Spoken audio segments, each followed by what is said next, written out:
What's up guys? Ngayon tuturuan kita paano mag-quickscope.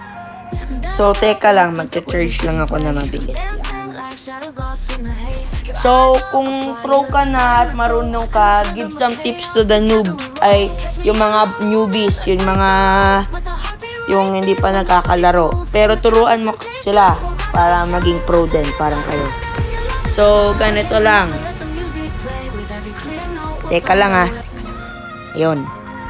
So, dapat pumunta kayo sa practice range para ma-practice kayo. Pwede kahit anong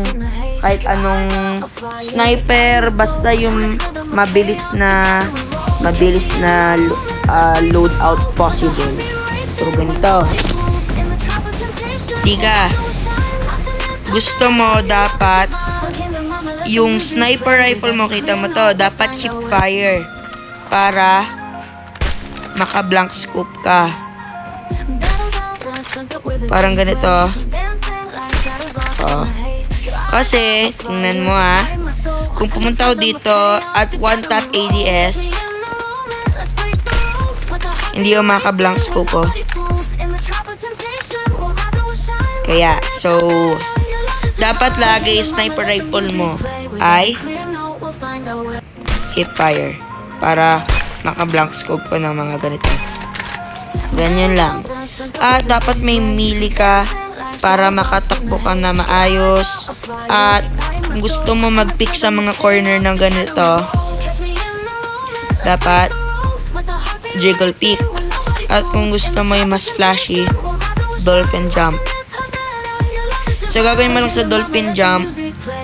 Kita mo joystick ko, pasensya na kung medyo siyang hindi makita, pero ito lang yung ginalagalaw ko.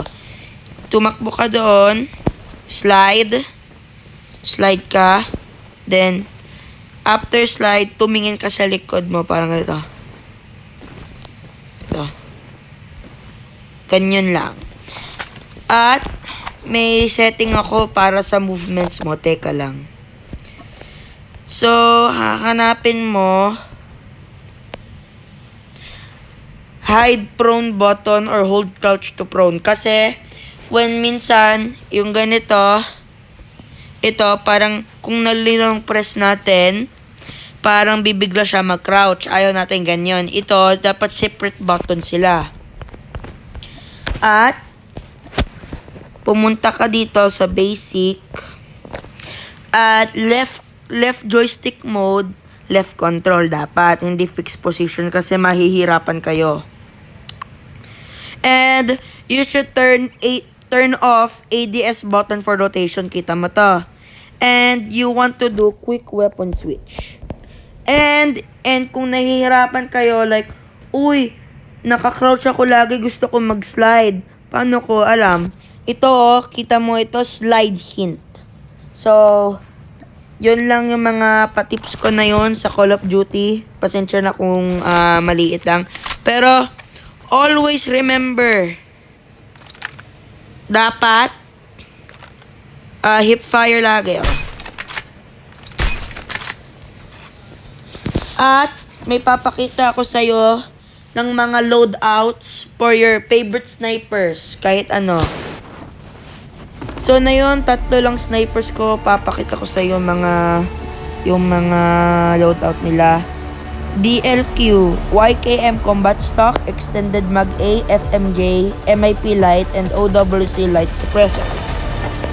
Ito, Locust, Lightweight Short, Skeleton Stock, Triple Grip Tape, 10 round reload, and FMJ. Or you want to do the OWC Stock with our reload. And now, for the Outlaw, it's MIP Memorable Cowboy. It's YKM Combat Stock,